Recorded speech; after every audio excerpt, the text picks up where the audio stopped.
Sheff versus O'Neill was a case decided by the Connecticut Supreme Court in 1996.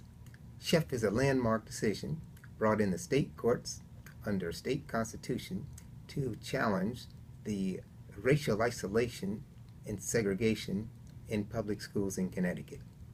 It was a landmark case because it was brought in the state court, whereas most school desegregation cases during the era of civil rights desegregation were brought in the federal courts.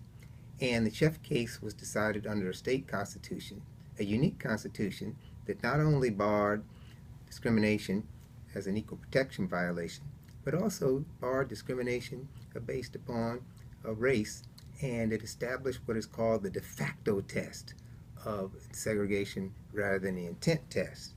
Connecticut and New Jersey and Hawaii are the only constitutions of states that prohibited both discrimination as well as racial isolation as a factor. And so Sheff versus O'Neill was important because it found that the district boundary line between between cities and surrounding suburbs were the cause of the segregation.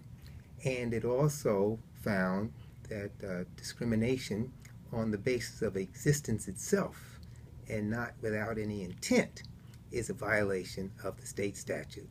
And finally, it used an interdistrict remedy between urban and suburban schools and extended the boundary lines almost county-wide to achieve racial diversity in education. It's one of the few handful of districts today practicing an interdistrict remedy to reduce racial isolation and improve achievement, particularly for poor and minority children.